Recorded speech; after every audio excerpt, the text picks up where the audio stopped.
வணக்கம். ரமேஷ் கண்ணனின் சமூக பார்வை யூடியூப் சேனல் மூலமாக உங்களை சந்திப்பதில் நான் பெருமகிழ்ச்சி அடைகிறேன். இப்போ திமுக கூட்டணியில முக்கியமான கட்சிகளாக காங்கிரஸ், விடுதலை சிறுத்தைகள்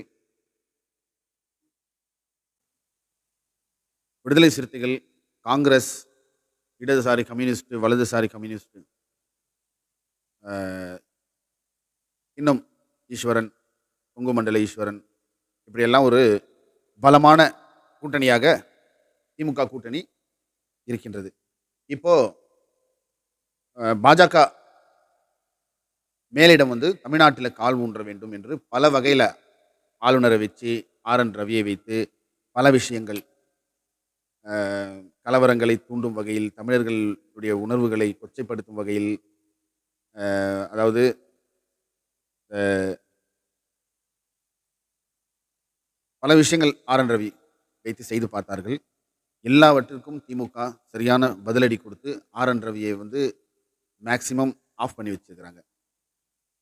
தமிழ் வாழ்த்துல கூட சர்ச்சையை கொண்டு வந்தாரு. இந்த மாதிரி பல விஷயங்கள் செஞ்சு பார்த்தாங்க. ஒண்ணும் பிடிபடல. அதிமுகவும் பிச்சிங் போச்சு கூட. அதிமுகவை வச்சு கொஞ்சம் வாக்கு வங்கியெல்லாம் காமிச்சு,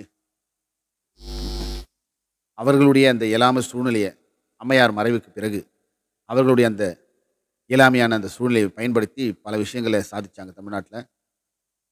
பல விஷயங்கள தமிழர்களுக்கு விரோதமான விஷயங்கள்லாம் செஞ்சாங்க. அதன் பலனாக அதிமுக படுதோல்வி தழுவி இன்று அந்த எதிர்க்கட்சியாக கூட செயல்பட முடியாமல் இருந்தது. ஏனென்னா, இவங்க கிட்டத்தட்ட 60க்கும் மேலான எம்எல்ஏ அதிமுக வைத்திருந்தாலும், பாஜக வெறும் 4 எம்எல்ஏ வைத்துக்கொண்டு, நான் தான் எதிர்க்கட்சி, நான் தான் எதிர்க்கட்சி என்று அதிமுக வால்யூமை நல்லா குறைச்சிட்டு, இவங்க வால்யூம ஏத்தி மேலிடத்துல அழுத்தம் கொடுத்து அதிமுகவை அமுக்கி வச்சாங்க. ஏன்னா, எடப்பாடி மீதும் பல வழக்குகள் இருக்கு, போடலாம். அதிமுக மந்திரிகள் எல்லாம் இன்று வெளியே சுதந்திரமாக சுற்றிக் கொண்டிருக்கிறார்கள் என்றால், அது சில பல மத்திய அரசோடு பல அட்ஜஸ்ட்மெண்ட்டுகளை செய்து கொண்டு தான் அவர்கள் எல்லாம் வெளியே இருக்கிறார்கள். வேலுமணியாக இருக்கட்டும், விஜயபாஸ்கராக இருக்கட்டும், எல்லார் மீதும் வழக்கு போட முடியும் மத்திய அரசு நினைத்தால். ஏன் மாநில அரசு ஸ்டாலின், திமுக முதலமைச்சர் அவர் நினைத்தாலும் இங்கே இவர்கள் மீதெல்லாம் எந்த வழக்கு வேண்டுமானாலும் போட முடியும். இருந்தாலும் ஒரு அழுத்தம், மத்தியிலே ஒரு அழுத்தம் கொடுத்து இவர்களை எல்லாம் காப்பாற்றி வருவது இலைமறை காய்மறைவாக எல்லோருக்குமே தெரிந்த ஒரு விஷயம். அப்படி இருக்கும் பட்சத்தில் ஒரு கட்டத்தில் எல்லை மீறி அண்ணாமலை பேசுறதுனால அதிமுக கூட்டணி அதை காரணமாக காண்பித்து அண்ணாமலை எடுக்க சொல்லி டெல்லியில் போய் எடப்பாடியார் முயற்சி செய்தார். அதற்கு அவர்கள் ஒத்துக்கவில்லை. அதனால இதுதான் நல்ல வாய்ப்பு என்று பாஜகவின் பிடியிலிருந்து தப்பித்து வெளியே வந்து விட்டார்கள். இருந்தாலும் அவர்களுக்கு உறவுகள் மேலே இருக்கத்தான் செய்கிறது. இதன் காரணமாக இன்னைக்கு அவர்கள் மீது எந்த ஒரு நடவடிக்கையும் பாயாமல் இருக்கிறது. கொடநாடு கொலை வழக்கு கிட்டத்தட்ட எடப்பாடியை நெருங்கிவிட்ட போதிலும் அவரை திமுக அரசு ஏன் எதுவும் செய்யாம வச்சிருக்கிறாங்கன்றது ஒரு கேள்விக்குறி தானே. அடுத்தது புரட்சி தலைவி அம்மா அவர்களுடைய மரணத்தில் இருக்கக்கூடிய மர்ம முடிச்சுகளை கண்டிப்பாக வெட்ட வெளிச்சமாக காட்டுவேன் என்று திமுக தேர்தல் வாக்குறுதியிலேயே கொடுத்திருந்தது. அதையும் இன்று வரை நமக்கு ஒரு தெளிவு கிடைக்கவில்லை. முன்னேறி செல்வது போல இருக்குது. ஆனால் ரிசல்ட் வரல. அவர் அந்த அதிகாரியும் மொத்தமாக விசாரணை முடித்து சமர்ப்பணம் செய்துவிட்டார் என்று கூட தெரிகிறது. இருந்தாலும் ஒரு எல்லார் மேலேயும் ஒரு குற்றம் சாட்டு வைத்தாலும் அது வைத்தாலும் யார் அந்த அம்மையாருடைய மரணம் இயற்கை தானா, இல்லை ஏதாவது செயற்கையா, இப்படியெல்லாம் குழப்பங்கள் இருக்குது. அடுத்தபடியாக இதை எல்லாத்தையும் பயன்படுத்தி தமிழகத்தில் எப்படியாவது பாஜக கால் ஊன்றி விடலாம்.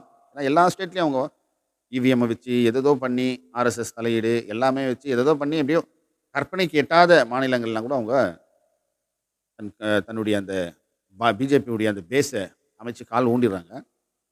தமிழ்நாட்டில் அவங்களால எதுவுமே பண்ண முடியாமல் இருக்கிறதுக்கு காரணம் முக்கியமாக இந்த திராவிட முன்னேற்ற கழகத்தினுடைய இந்த கூட்டணி பலம்.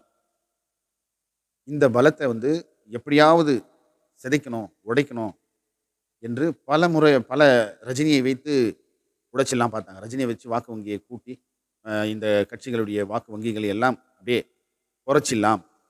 ரஜினியை வச்சு கால் ஊன்றிலாம் பார்த்தாங்க. ரஜினி அதுக்கு வந்து உஷாரா தப்பிச்சுக்கினேன். என் மேல காவி சாயம் பூச நினைச்சாங்க. நான் தப்பிச்சுக்கினேன். நான் அதுக்கெல்லாம் இடம் கொடுக்க மாட்டேன்னு சொல்லி, அவரு அதுலேருந்து வெளியே வந்துட்டாரு. அதுக்கப்புறம் அவரை நம்பியிருந்த தமிழறிவு மணியன் ஆகட்டும், எல்லாருமே வந்து ஒரு ஏமாற்றத்தை அடைந்து, அவர்கள் எல்லாம் அரசியல்ல இருக்கும் இடம் தெரியாமல் அப்படியே காணாம போயிட்டாங்க. அதுக்கு அடுத்தது பார்த்தீங்கன்னா, இப்போ அவங்களுடைய முயற்சி பாருங்க. ஏன்னா, இந்த ஆர்எஸ்எஸ் உடைய இவங்களுடைய இந்த இந்துத்துவா சித்தாந்தம். இந்துத்துவானா, இந்த நாட்டை இந்து நாடாக அறிவிக்க சொல்லி வெள்ளைக்காரங்க விடுதலை வாங்கும் பொழுது, நேருவிடமும், அம்பேத்கரிடமும், அப்புறமா எல்லாரிடமும் இவர்கள் வந்து அந்த கோரிக்கையை வைக்கிறாங்க.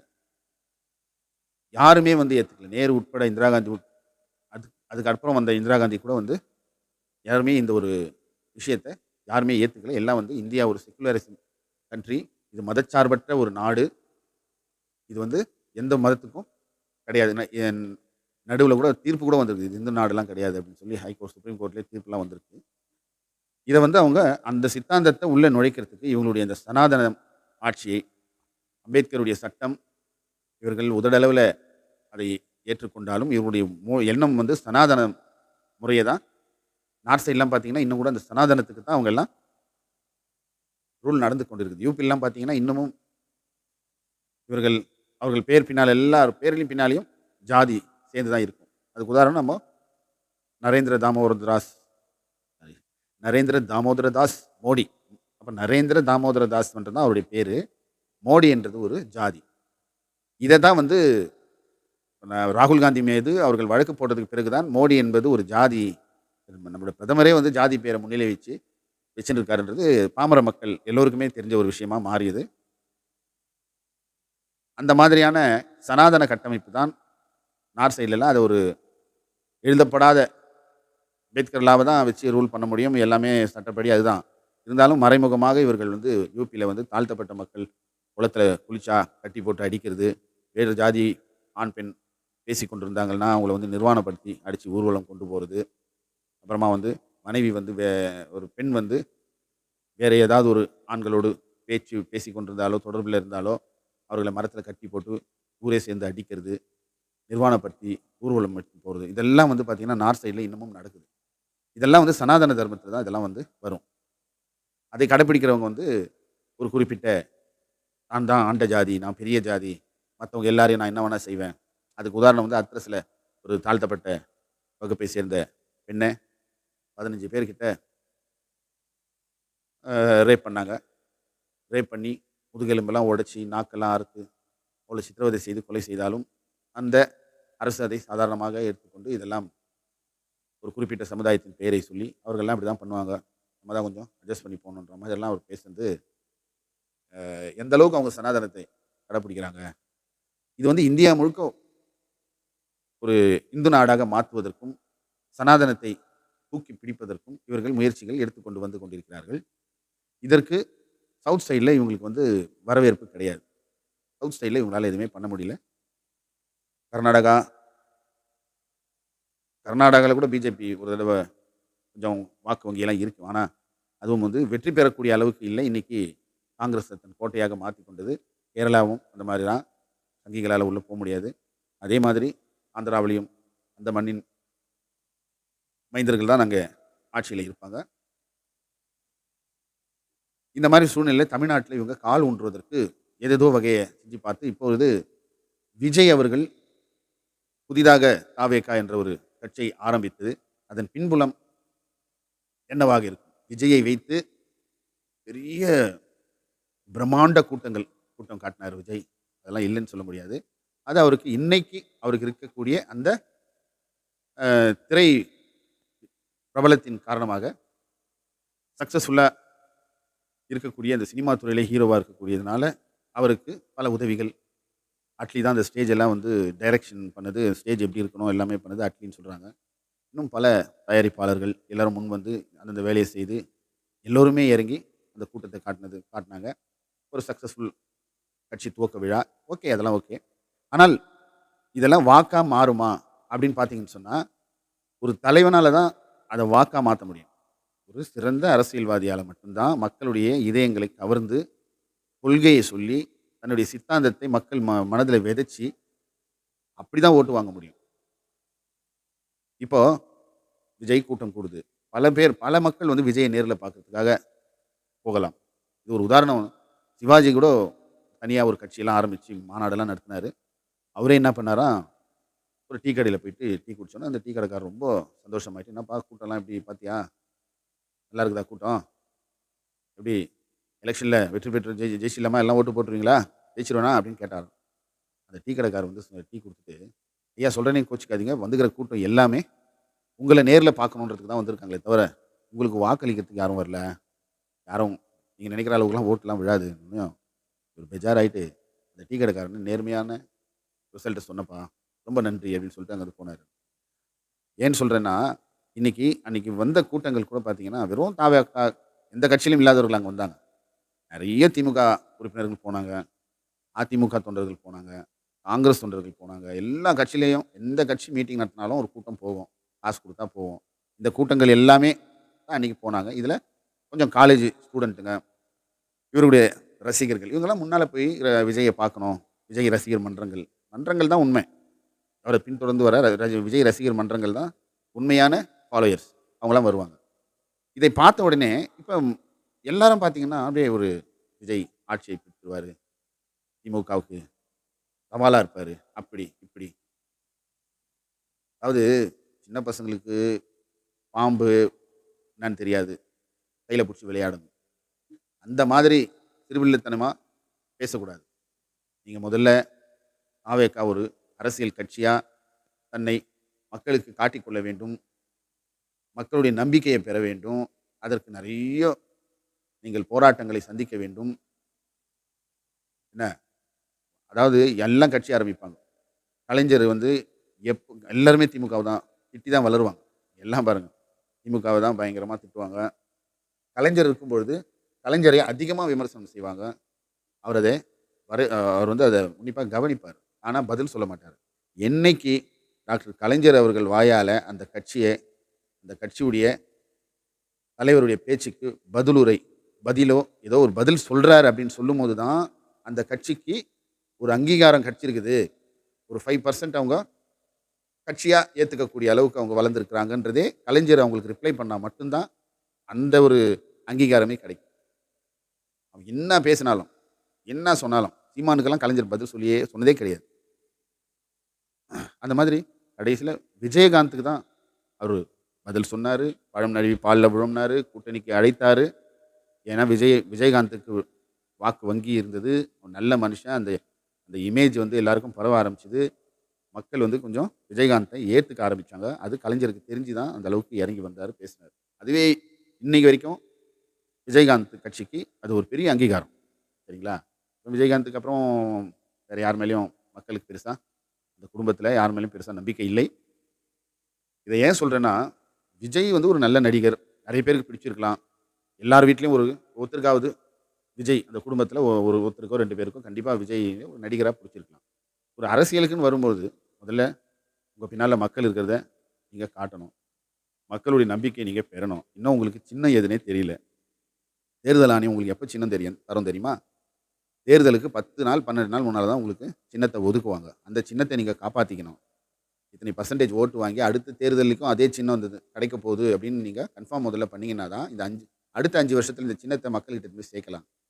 உங்க கட்சிக்கே ஓட்டு போடணும்னு போனா கூட அங்க நெனைச்ச அந்த மிஷின்லயோ வாக்குச்சீட்டுலயோ நம்ம புதுசா ஓட்டு போடுறவங்க போயிட்டு நமக்கு தேவையான ஒரு சின்னத்த தேடுனா நம்ம கண்லயே தெரியாது. இருக்கும் எதிர்லயும் ஆனா அது கண்லயே தெரியாது. எப்பேர்ப்பட்டவங்களுக்கும் சூரியன் தெரியும், ரெட்டை இலை தெரியும், அடுத்தது பார்த்தீங்கன்னா, கை சின்னம் தெரியும். இதெல்லாம் வந்து ஆண்டாண்டு காலமா மக்கள் மத்தியிலே பதிய வச்ச சின்னங்கள். இதில தான் டிசைட் பண்ணுவாங்க. புதுசா ஒரு சின்னத்த நீங்க முதல்ல மக்களிடையே சேர்க்கறதுக்கே உங்களுக்கு பல ஆண்டுகள் ஆகும். இந்த மாதிரி நிலைமை உங்களுக்கு இருக்கு. நீங்க வந்து கிட்டத்தட்ட 0 அதாவது 0ல இருந்து அண்ணன் திருமாவளவன் அவர்கள் மக்களை சந்திச்சு, ஒடுக்கப்பட்ட மக்களுக்கு குரல் கொடுத்து, எவ்வளோ பெரிய பிரச்சனைகளை எல்லாம் சந்தித்து, ம் மூப்பனார் அதாவது ஜெயலலிதா அம்மையாரிடம் அரசியல் பண்றது சாதாரண விஷயம் கிடையாது. அந்த அம்மையார் வந்து விசிகாவ எல்லாம் பேன் பண்ணணும்னு சொன்னாங்க. ஜாதி கட்சி பேன் பண்ணணும்னு சொல்லும்போது, மக்கள் தலைவர் மூப்பனார் அவர்கள் தான், "ஏன் பேன் பண்ணணும்? அந்த அவங்க அரசியல் செய்யக்கூடாதா?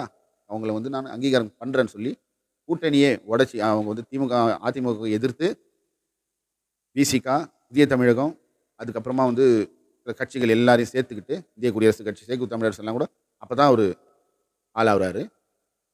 இவங்களெல்லாம் சேர்த்து கொண்டு ஒரு மிகப்பெரிய கூட்டணியை ஃபார்ம் பண்ணி தேர்தல்ல நின்னதுனால தான் அன்னைக்கு அந்த சூழல்ல இருந்து விசிகா தப்பிச்சது. அண்ணன் திருமாவளவன் அவர்கள் பேஜர் வச்சிருப்பாரு. 928211 சம் வரும் அப்போ. நான் நானே மெசேஜ் பல தடவ மூப்பனார் வீட்ல இருந்து நானே குடுத்துருக்கிறேன். நம்ம பேஜர்ல வந்து கான்டாக்ட் இமிடியேட்லி ஜி.கே. மூப்பனார் அப்படின்னு சொல்லிட்டு மெசேஜ் அனுப்பிச்சோம்னா, அவர் வந்து பிசிஓல இருந்து ஃபோன் பண்ணுவாரு. வந்து ஐயா கிட்ட பேசுவாரு. இப்படி இருந்த காலகட்டத்தில டாடா சுமோ ஒண்ணு குடுத்து, தேர்தல்ல எலக்ஷன்ல நிக்க சொல்லி, தேர்தல் செலவுக்கு பணம் குடுத்து, தேர்தல்ல நிக்க வச்சு, எல்லாமே அரசியல் அங்கீகாரமே விடுதலை சிறுத்தைகளுக்கு மூப்பனார் தான். அதன் பிறகு அதுக்கப்புறம் தான் இவர்கள் வந்து ஒரு கட்சியா தேர்தல் ஆணையத்தால அங்கீகரிக்கப்பட்டு, அந்த தேர்தல் அந்த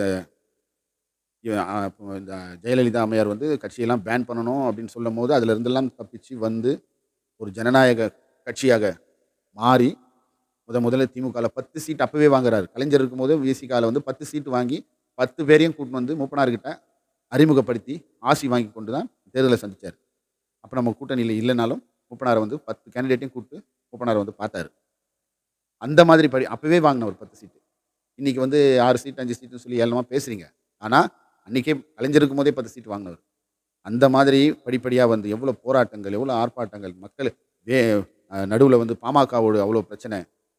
காடுவெட்டி குரு வந்து ஒரு கலவரத்தையும் உண்டு பண்ணி, அங்க தலித் மக்கள்லாம் குடிசைகள்லாம் கொளுத்தி, அந்த பிரச்சனையில போய் போராடி நின்னு, மக்களுக்கு ஒரு பாதுகாப்பு அரணா நின்னு, தலித் மக்களுக்கு ஏதாவது ஒரு பிரச்சனைனா அண்ணன் திருமா இருக்கிறாருன்ற நம்பிக்கைய அவர் பெற்று, இன்னைக்கு கூட்டணியில அதனால தான் திமுக கூட்டணியில 2 எம்பி, 6 எம்எல்ஏ சீட் அவர் வைத்துக் கொண்டிருப்பது உங்களுக்கெல்லாம் அடி வயித்துல அப்படியே நெருப்பு எரியுதுல்ல. அத எப்படியாவது இந்த திமுக கூட்டணியிலேருந்து முதல்ல விசிகாவ அங்கருந்து எடுத்துடணும். ஏன்னா 2 எம்பி இவரு வாங்குறாரு. இன்னும் வருங்காலத்தில 3, 4 எம்பி வாங்கலாம். 6 சீட்டுன்றது 10 சீட்டு வாங்கலாம். கட்சி வளர்ந்துன்னு போது. கர்நாடகால போய் பேசுறாரு. நேஷனல் லீடரா ஆயின்னு வராரு. ஆல் இந்தியா லெவல்ல எஸ்சி மக்கள் வந்து இந்த திருமாவளவன் யாரு? திருமாவளவன் யாருன்னு தேட ஆரம்பிச்சுட்டாங்க. இவர கூப்பிட்டு கூட்டங்கள் போட ஆரம்பிக்கிறாங்க. இந்த மாரி ஒரு கொள்கையில அம்பேத்கருடைய வழியில, கொள்கையில இவ்வளோ ஸ்ட்ராங்கா நிக்கிற ஒரு லீடரு பெரிய லெவல்ல போயிட்டு இருக்காரு. அவருடைய வளர்ச்சி பிடிக்காம ஒரு ஸ்கெட்ச் யாரெல்லாம் போடுறது? தினமலர், விகடன் இவங்க வந்து ஒரு நிகழ்ச்சி நடத்துறாங்க.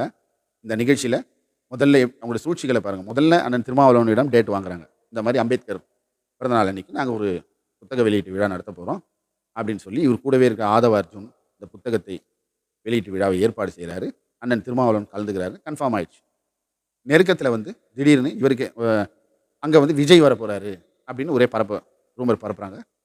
இத வந்து முத்தாய்ப்பாக தினமலர் வந்து திருமாவளவன், விஜய் இருவரும் ஒரே மேடையில தோன்ற போறாங்க இந்த நிகழ்ச்சியில. அப்படி இப்படின்னு இவங்க வந்து பெருசா அத புரபகண்டா பண்றாங்க. இதுக்கு வந்து ஆதவ அர்ஜுன் விசிகால இருக்காரு. ஒரு முக்கிய பொறுப்புல இருக்கிறாரு. மாநில இணைச் செயலாளரா இருக்காரு. அண்ணன் திருமாவளவனோட பயணிக்கிறாரு. இவரே வந்து இந்த மாரி எல்லாம் ஒரு ஃபங்ஷன் அரேஞ்ச் பண்ணி, அப்படி பாருங்க தன் விரல வச்சே தன் கண்ண குத்துறது. அப்போ அதுக்கப்புறம் விஜய் கிட்ட டேட் வாங்கி கன்ஃபார்ம் பண்றாங்க. அப்போ உங்களுடைய எண்ணம் என்னவா இருக்கும்? என்னமோ வந்து விஜய் இது வந்து பொது நிகழ்ச்சி தான். இல்லன்னு சொல்லல. அம்பேத்கருடைய நூல் வெளியீட்டு விழாவுக்கு யார் வேண்டுமானாலும் போலாம். அந்த திருமாவளவன் நினைச்சிருந்தா, அவர் எந்த ஒரு நிகழ்ச்சி கலந்துக்கிறதுக்கு போணும்னாலும், வரணும்னாலும் கலைஞரோ, ஸ்டாலின் முதலமைச்சர் கேட்டுன்னுலாம் அவர் போமாட்டாரு. அவருக்கு எது சரின்னு படுதோ அதுதான் செய்வாரு. கூட்டணியில வந்து அடிமையெல்லாம் கட்சி ஆரம்பிக்கிறதே அடிமை விலங்க உடைக்கிறதுக்கு தான். போராடுடா, வாழேந்தடான்னு பாட்டெல்லாம் கேட்டது இல்லையா? அப்புறம் இருக்கும்போது இவர் எப்படி இங்க ஒரு அடிமையாலாம் இருக்க வாய்ப்பு கிடையாது. ஏன் பிஜேபியில முக்கியமான அமைச்சர் ராம்தாஸ் அத்வாலே கூட வந்து இங்க தீகா ஃபங்ஷனுக்கு வந்தாரு. தீகா மண்டபத்தில ஒரு நிகழ்ச்சிக்கு வரும்போது திருமாவளவன் அண்ணன் கலந்துக்கினாரு. நான் கண்ணெதிரில பார்த்தேன். ராம்தாஸ் அத்வாலே வந்து மோடிக்கு மிக மிக நெருங்கிய நண்பர். ஆனாலும் அது வந்து ஒரு அம்பேத்கர் நிகழ்ச்சி. அந்த நிகழ்ச்சிக்கு இவரும் போறாரு. அதில நோ இஷ்யூஸ். அவரும் அம்பேத்கர் பத்தி பேசுறாரு. இவரும் பேசுறாரு. அதுக்கு முன்னால தலித் பேந்தர்ஸ்ன்றதுல ஆல் இந்தியா பிரசிடென்ட்டா ராம்தாஸ் அத்வாலே இருந்தாரு. அதில வந்து அண்ணன் திருமாவளவன் அவர்கள் பொதுச் செயலாளராவோ, துணைத் தலைவராவோ இருந்தாரு. அந்த நிகழ்வெல்லாம் அன்னைக்கு சொன்னாங்க. பழைய எங்களுடைய குருவே ராம்தாஸ் அத்வாலே தான்ற மாரிலாம் ஆல் இந்தியா லெவல்ல அவர் வந்து அன்னைக்கு எல்லாருக்குமான ஒரு லீடரா ராம்தாஸ் அத்வாலே இருந்திருக்காரு. அவங்களுடைய கொள்கை சித்தாந்தங்கள்லாம் கலந்துக்கிறாங்க. அதில ஒரு பிரச்சனையும் கிடையாது. ஆனால் உங்களுடைய நோக்கம் என்ன? திமுக கூட்டணியை உடைக்க வேண்டும். இப்போ இன்னைக்கு ஆதவ அர்ஜுன் வந்து மேடையில பேசின விஷயங்கள் எல்லாம் அண்ணன் திருமாவளவன உட்கார வச்சுன்னு பேசியிருந்தா என்ன ஆயிருக்கும்? 2 படம் நடிச்சுட்டா துணை முதலமைச்சர் ஆயிடலான்னும்போது நான் ஏன் ஆகக்கூடாதுன்னு யார சொல்றாங்க? உதயநிதிய சொல்றான். உதயநிதியே சொல்றாரு. உங்களுக்கு எங்க வயித்தெரிச்சலு? உங்களுக்கு என்ன ஏன் உதயநிதிக்கு என்ன தகுதி இல்ல? ஆமா, பாடுபட்டு கட்சியை பேணி காத்து வளர்த்தது டாக்டர் கலைஞர். அவருடைய அந்த கொள்கை மாறாமல், அவருடைய கோட்பாடுகள் வந்து விலைக்கு போவாம, தன்னுடைய நம்ம எத நோக்கி நம்ம போறோமோ, அத வேற யார நம்பி குடுக்குறது? உங்க கையில பல கோடி சொத்து இருந்தா, அத வந்து யாருன்னா யார் வேணாலும் வந்து ஓனரா இருந்துன்னு போங்கன்னு சொல்லுவீங்களா? கட்சி திமுக என்பது சொத்து கிடையாது. ஆனால், அந்த திராவிட கொள்கையை யார் கடைசி வரைக்கும் கடைபிடிப்பாங்க. இன்னைக்கு இந்த மாதிரி வாரிசு, வாரிசு, வாரிசுன்னு சொல்லி சொல்றீங்க. வாரிசு, வாரிசுன்னா நீ என்ன சொன்னாலும் உதயநிதி அடுத்த தளபதி இருக்கிற வரைக்கும் தளபதி. நாள பின்ன இன்னொரு 50 வருஷத்துக்கு உதயநிதி தான். நான் இன்னைக்கு சொல்றேன். ஏன்னா ஆரியத்தை எதிர்க்கிறதுக்கு திராவிடம் பலமா இருக்கணும். திராவிடத்துக்கு வாரிசு இருந்து கொண்டே இருக்க வேண்டும். அப்பதான் வந்து கட்சி ஒரு கட்டுப்பாடாக, ஒரு கோட்பாடோட கட்டுப்பாடாக இருப்பாங்க. உங்களால சொன்னார்ல எச். ராஜா, மோஸ்ட் டேஞ்சரஸ் தென் கலைஞரை விட ரொம்ப மோசமான எதிரி ஸ்டாலின் சொன்னீங்களே. இப்ப அதை விட டேஞ்சரானவர் உதயநிதின்ற நாளைக்கு இதே சங்கிங்க புலம்புங்க. அதுக்காகலாம் நம்ம அரசியலை நம்ம மாத்திக்க கூடாது. இப்படிதான். அப்போ வந்து இந்த திமுக கூட்டணியில இதெல்லாம் பலமா இருக்கு. இத முதல்ல உடைக்கணும். அடுத்தது விஜய் தலைமை. விஜய் தலைமையில போய் சேர்ற அளவுக்கு அண்ணன் திருமாவளவனுடைய நிலைமை அப்படியா இருக்கு? நீ முதல்ல வந்து இப்ப தான் பரீட்சை எழுதவே வந்துக்கிற. ஸ்கூல்ல இப்ப தான் வந்து சேர்ந்துருக்கிறப்போ, குவார்ட்டர்லி எக்ஸாம் இருக்குது, ஹால்ஃப் இயர்லி எக்ஸாம் இருக்குது, அப்புறம் ஆனுவல் எக்ஸாம் இருக்குது. இதிலெல்லாம் பாஸ் பண்ணிட்டு, "ஏன் இவ்வளோ மார்க் வாங்கியிருக்கிறேன்" அப்படின்னு சொன்னா தான், மத்த தலைவர்களுக்கும், ஆஹா! இவர் ஒரு 30% உண்மையிலேயே ஓட்டு வச்சுக்கிறாருப்பா. நம்மளது ஒரு 5 போய் சேரட்டும். நம்மகிட்ட இருக்கிற ஒரு 10 போய் சேரட்டும். அப்படின்னு ஒரு டிசைடிங்ன்ற ஒரு இடத்துக்கு வரலாம். நீ ஏன் இன்னும் உன்னுடைய ரிசல்ட் என்னான்னு தெரியல. ஓட்டு கை தட்டுறவங்கலாம் ஓட்டு போடுவாங்கன்னு நெனச்சா நம்மளோட முட்டாள் வேற யாரும் கிடையாது. வணக்கம் சொல்றவன்லாம் ஓட்டு போட மாட்டான். அதெல்லாம் வந்து தெரிஞ்சு பல தேர்தல்களை பார்த்து, பல தோல்விகளை பார்த்து, பல ஆண்டுகள் தோல்வியிலேயே இருந்தாலும், இன்னமும் கட்சி நிக்குதுன்னா, அப்படிப்பட்ட கட்சிகிட்ட போய் முதல்ல மோதுறது உங்களுக்கு வேணா அது ஸ்கோர் பண்ணலாம். திமுகவ எதிர்க்கிறாருப்பா, திமுக எதிர்ப்பு அண்ணாமலை வாய்க்கு வந்ததெல்லாம் பேசி, அ என்னைக்கு இப்ப வந்து வீரபாண்டிய கட்டபொம்மனுடைய பெயர் எப்படியெல்லாம் இருக்குதோ, அதே மாதிரி தான் காட்டிக்குப்பம் பேரும் இருக்கும். ஒரு ஸ்டூடண்ட் வந்து எட்டப்பொம்மனுடைய இதுவும் அவருக்கு ஈக்குவலா தான் சொல்லி நிப்பாங்க. அவர் அவர் வரலாறு இருக்கும் வரை எட்டப்பனும் பேசப்பட்டு கொண்டு தான் இருக்கிறான். அதுவா பேச்சு? ஒரு ஸ்கூல்ல ஃபர்ஸ்ட் எடுக்கிற மாணவனுக்கு பேச்சும் அடிபடும். அந்த ஸ்கூல்ல கிளாஸ்ல கடைசி மக்கு மாணவன் பேரும் தான் சொல்லப்பட்டு கொண்டு இவர் தான்பா நம்பர் 1 ஸ்டூடண்ட். இந்த கிளாஸ்லயே உதவாதது ஒண்ணு இருக்குது பாரு, அது இதுதான்பா. அண்ணாமலை உதவாது இதுதான் பண்ற மாரி பேச ஆரம்பிச்சுட்டாங்க. வளருவாருப்பா, காமெடிப்பா அவரு, காண்டுப்பா இப்படிலாம் பேசியிருந்தாங்களே தவிர, அவருக்கு இதனால எந்த ஒரு பலனும் கிடையாது. அதுக்காக வந்து திமுகவுக்கு ஈக்குவலா அவர் ஆயிட்டாரா? கிடையாது. அதுவும் மலைய பார்த்து நாய் குலைக்கிற மாதிரி எல்லாம் வந்து குலைச்சுக்கிட்டு வேண்டியது தான். இதையும் தாண்டி அண்ணன் திருமாவளவன் வந்து வாக்கு வங்கிய மாநாடு ஒண்ணு நடத்தினாரு. வந்து கூட்டம். செலவு பண்ணல. அவருக்கு வந்து பெரிய பணக்காரர்கள் இதோ இப்போ ஒரு ஆதவன் அர்ஜுன் வந்து ஒரு மார்ட்டின் மருமகன் விசிகாவுல அவர் கூட இருக்கிறது உங்களுக்கு பிடிக்கல. அவர வச்சு ஒரு கேம் ஆடி இதோ இப்ப கட்சி விட்டு அவர எடுக்க போறாங்களா? அவர் வந்து வேற கட்சிக்கு போயிட போறாரா? இல்ல விசிகால இருக்க போறாரான்னு இன்னும் தெரியல. ஒரு ஆள் அப்படி இருக்கிறதே உங்களுக்கு பொறுத்துக்கல. காலி பண்றீங்க. அப்போ இதையெல்லாம் அவரு எங்க போவாங்க அடுத்தது? ஆட்டோமேட்டிக்கா அங்க எங்க போயிட்டு, திருப்பி அவங்க ஏதோ ஒரு டிஎம்கே கட்சி, டிஎம்கேவோ, ஏடிஎம்கே போய் செட்டில் ஆக போறாங்க. தானே? நீங்கள் முதல்ல உங்கள தயார்படுத்திக்கங்க. அதுக்கப்புறம் கூட்டணி யாருமே விஜயகாந்த் கூட வந்தாரு. ஒரு 2 தேர்தல், 3 தேர்தல் தனியா நின்னு காமிச்சு, இவ்வளோ ஓட்டு என்கிட்ட இருக்குதுன்னதுக்கப்புறம் தான் கூட்டணி பத்தி பேசினாரு. கட்சி ஆரம்பிக்கும்போதே கூட்டணின்றீங்க. அதிலயும் உளறீங்க மைக்ல. முதல்ல வந்து ஒரு பேச்சு, ஒரு விஷயத்த உணர்வுபூர்வமா எப்படி பேசணும்னு கத்துங்க. சினிமா டயலாக் மாரி எழுதி குடுத்தா அப்படியே பேசுறது. ஷூட்டிங்லேயே வந்து நெறைய டைரக்டர்கள் சொல்லியிருக்கிறாங்க. இப்படி செய்யுங்க, அப்படி செய்யுங்கன்னா உடனே உங்களுக்கு டென்ஷன் ஆயிடுங்களா? நீங்க செய்றது தான் ஏத்துக்கணும். இதுதான் பாசிசம். நீங்க சொல்றது தான் எல்லாம் கேட்கணும்னு நெனைக்கிறதே பாசிசம். அதனால தான் உங்களுக்கு பாசிசம்னா என்னன்னு தெரியல. பாசிசமாவது, பாயாசமாவதுன்ட்டீங்க. பாசிசமும் தெரியல, பாயாசமும் தெரியல. உங்களுக்கு பாயாசம் வைக்க தெரியாது. அது தெரியும். பாசிசமும் தெரியல. உங்க வாய விட்டு உங்களுக்கு எதுவுமே தெரியலன்றத முதல் மீட்டிங்லயே சொல்லிட்டீங்க. அடுத்து உங்களுடைய செய்கை, செயல்பாடுகள் எப்படி இருக்க போகுதுன்னு பாருங்க. இந்த மாதிரி இந்த காய் நவுத்துறது, இந்த மத்தியில வந்து அவங்க போடுற ஸ்கெட்சுக்கு நம்ம இங்க இங்க ஆடுறது, அவங்க நூல அவங்க கையில குடுத்துட்டு இங்க டான்ஸ் ஆடுறது, இந்த மாரி அரசியல் எல்லாம் சீமான் முதல் கொண்டு எல்லாம் இருக்கிற இடம் தெரியாம போய்க் கொண்டிருக்கிறார்கள். நீங்களும் அந்த பட்டியல்ல வந்துராதீங்க. சித்தாந்தத்தை முதல்ல உள்வாங்குங்க. தமிழகத்தில எதனால மத்த ஸ்டேட்லாம் போய் பாருங்க. ராகுல் காந்தி மாரி போய் இந்தியாவ சுத்தி பாருங்க. வந்து பார்த்தீங்கன்னா, தமிழ்நாடு சொர்க்கமா தெரியும். இதுக்காக காரணமானவங்கள கையெடுத்து கும்பிட தோண்டும். நிம்மதியா இருக்குது, நல்ல ஆட்சி நடந்திருக்குது, நம்ம டிஸ்டர்ப் பண்ணக்கூடாதுன்னு உங்களுக்கே தெரியும். அதனால முதல்ல இந்தியாவ போய் படிங்க. இந்தியாவ பாருங்க. நார்த்லாம் என்ன லட்சத்தில இருக்குது. சவுத்ல தமிழ்நாடு இந்தியா ஃபுல்லா பார்த்தீங்கன்னா, தமிழ்நாடு மாரி ஒரு ஸ்டேட் நீங்க பார்க்கவே முடியாது. வளர்ச்சி அடைந்த மாநிலம், வளர்ந்திருக்கிற மாநிலம். காரணம் திராவிடம். அத புரிஞ்சுக்குங்க. தெரியாம இங்க என்னமோ நாங்கலாம் செத்துக்கின்னு இருக்கிற மாரி, இதோ எடப்பாடி பீரியட்ல, ஏடிஎம்கே பீரியட்ல எவ்வளோ அநியாயம், அக்கிரமம் நடந்தது. எதுக்கெல்லாம் நீங்க வந்தீங்களா? 12 பேர ஷூட் பண்ணிட்டு தாசில்தார் ஆர்டர் போட்டிருப்பாருன்னு சொன்னாரு பாருங்க ஒரு சிஎம். அப்ப எதனா நீங்க குரல் குடுத்தீங்களா? ஸ்டெர்லைட் போராட்டத்துக்கு எதனா நீங்க பேசுனீங்களா? எதுக்குமே தலையிடாம, வேங்கை வயல்ல வந்து மலம் கலந்தாங்களே, அந்த விஷயத்தில நீங்க எதனா குரல் குடுத்தீங்களா? அம்பேத்கருடைய விழா நீங்க நடத்துவதற்கு உங்களுக்கு என்ன அருகதை இருக்குதுன்னு தெரியல. எதற்காக உங்கள கூப்பிட்டாங்கன்னு தெரியல. ஒரு வேள கூட்டம் காட்டுறதுக்காக உங்கள கூப்பிட்டுருக்கலாம். மத்தபடி இது தமிழ் தமிழ் பெரியார் மண். இது சித்தாந்தங்களுக்கு வாக்களிக்கக்கூடிய மக்கள் தான் இங்க அதிகம். நீங்க ஒரு கையில மகாபாரதம் வச்சுக்கின்னு, ஒரு கையில வந்து திருக்குறள வச்சுக்கின்னு இருந்தா, அதெல்லாம் பார்த்து ஏமாறுறது கிடையாது. நீங்க எப்போ மகாபாரதம் சனாதனத்தை தூக்கி பிடிக்கிற ஒரு காவியம். அத கையில வச்சுக்கின்னு, நீங்க வந்து சமதர்மத்த நீங்க நிலைநாட்ட போறீங்களா? அதாவது என்ன செய்றோம்னே உங்களுக்கு தெரியல. எத செய்யணும், எது செய்யக்கூடாதுன்னு முதல்ல தெரிஞ்சுக்கங்க. அதுக்கப்புறமா வாங்க. திமுக நீங்க நீங்க போடுற இந்த சின்ன சின்ன இந்த விளையாட்டுல பலியாவுறது திருமாவளவன் அண்ணன் அதுக்கெல்லாம் பலியாயிடுவார்ன்னு நீங்க நெனச்சுன்னு இருக்கீங்களா? அவரு எத்தனை வருஷமா அரசியல் இருக்காரு. அடிமட்டத்துலருந்து வந்தவரு. அழகா அந்த அந்த மீட்டிங்கே தவிர்த்துட்டாரு பாருங்க. தவிர்த்துட்டு போல. அந்த வயித்தெரிச்சல்ல விஜய் வந்து ஓப்பன் ஸ்டேட்மெண்ட் உடனே வந்து கூட்டணி வந்து அலோவ் பண்ணல அப்படின்னு சொல்லி ஏளனமா பேசுறீங்க. கிடையாது. 8 பக்கம் அறிக்கை குடுத்துருக்காரு. அதில தெளிவா சொல்லியிருக்காரு. பாருங்க.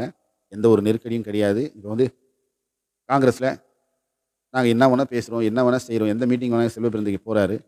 ஸ்டாலின் முதலமைச்சர கேட்டுனா போறாரு. இதெல்லாம் எதுவும் கிடையாது. தேர்தல் கூட்டணி அவங்க கூட்டணியில இருக்கிறோம். மத்தபடி ஒரு ஒரு கட்சிகளுக்கும் கொள்கை சித்தாந்தங்கள் வேற வேற இருக்கும். எல்லாத்தையும் ஒருத்தர் சார்ந்தெல்லாம் யாருமே கிடையாது. அதனால இன்னொரு தடவ இந்த மாதிரியான விஷயத்துக்கு துணை போவாதீர்கள் விஜய் அவர்களே. அதுவும் நீங்க முதல்ல தனித்து நில்லுங்க. நீங்க தனித்து நின்னு சரியா? நீங்க தனித்து நின்னு உங்க வாக்கு வங்கி என்னன்னு காமிச்சுட்டு வாங்க. அதுக்கப்புறம் மத்த கட்சியெல்லாம் நம்ம கூப்பிடலாம். நீங்களே இன்னும் ஸ்கூல்ல தான் சேர்ந்திருக்கீங்க. எக்ஸாம் எதுவும் எழுதல. ஆகையால் இத வந்து மிகவும் லாவகமாக கையாண்டு அண்ணன் திருமாவளவன் அவர்கள் இதிலிருந்து இவருடைய சூழ்ச்சிக்கு பலியாகாம அருமையா நான் ஒரு அரசியல்வாதி என்பதை, சாணக்கியன் என்பதை, நாங்களும் எங்களுக்கும் அரசியல் நல்லா வரும்டா, எங்களுக்கும் நல்ல அரசியல் தெரியும் என்பதை நிரூபிச்சிருக்கிறார் என்று கூறி, மீண்டும் ஒரு நல்ல ஒரு விஷயத்தோடு உங்களை சந்திக்கும் வரை விடைபெறுகிறேன். நன்றி, வணக்கம்.